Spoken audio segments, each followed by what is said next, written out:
भारतीय समुद्री तट रेखा, जिसकी कुल लंबाई की यदि बात करें तो लगभग 8000 किलोमीटर है।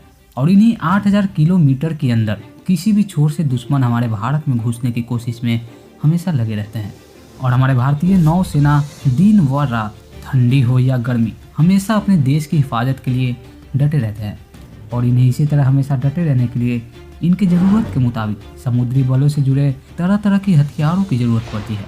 वर्तमान में हमारे भारतीय नौसेना यानी इंडियन नेवी के पास 2 विमान वाहक, 8 लैंडिंग शिप टैंक, 11 विध्वंसक, 13 फ्रीगेट, 2 परमाणु संचालित बैलिस्टिक मिसाइल पनडुब्बी, 15 पारंपरिक रूप से संचालित हमलावर पनडुब्बी, 19 जलपोत, 8 लैंडिंग क्राफ्ट, 10 बड़े अपतटीय गश्ती जहाज, 5 बड़े टैंकर, छोटी नौकाएं और भी विभिन्न सहायक पोत वर्तमान में सेवा में है। हमें गर्व है अपने भारत देश पर कि ये गुलाम भारत आज इतना आगे बढ़ गई है कि सिर्फ अपनी ही नहीं बल्कि दूसरे देश की ज़रूरत को भी पूरा कर रही है। दोस्तों, आप लोग जानते होंगे कि 2020 में चीनी लोग भारत के लद्दाख में घुसपैठी की थी।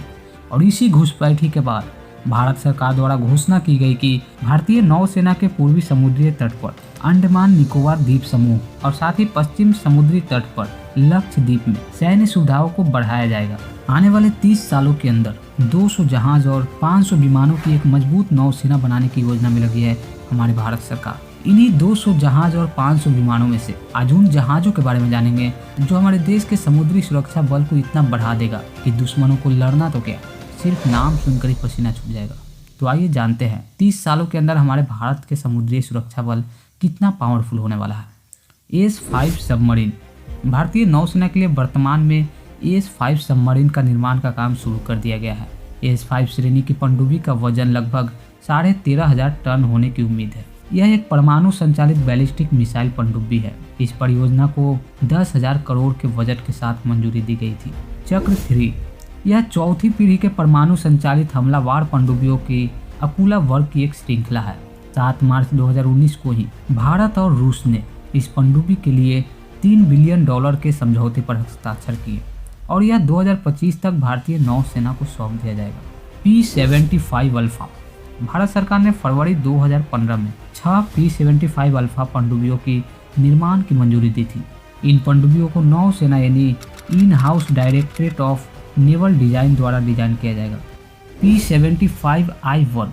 अक्टूबर 2014 को 6 P-75I वर्ग के पनडुब्बियों को 53,000 करोड़ में खरीद की मंजूरी दे दी गई थी। इस परियोजना के तहत भारतीय नौसेना 6 पारंपरिक डीजल इलेक्ट्रिक अटैक पनडुब्बियों का अधिग्रहण करने का इरादा रखती है। P-76 वर्ग।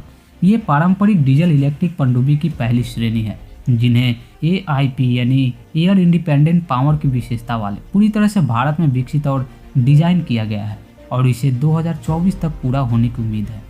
SDV यानी स्वीमर डिलीवरी व्हीकल। भारतीय नौसेना स्वीमर डिलीवरी व्हीकल को 2 छोटी पनडुब्बियों के रूप में उपयोग करेगी। इन पनडुब्बियों का उपयोग मैरीन कमांडो फोर्स द्वारा पानी के भीतर विशेष अभियान चलाने के लिए किया जाएगा। इन दोनों पनडुब्बियों का निर्माण हिंदुस्तान शिपयार्ड लिमिटेड द्वारा किया जाएगा और इसकी कीमत लगभग 2000 करोड़ की होगी। दोस्तों, ये रहा कुछ भारतीय पनडुब्बियों का लिस्ट जो आने वाले 30 सालों के अंदर भारत की सेवा में होगा।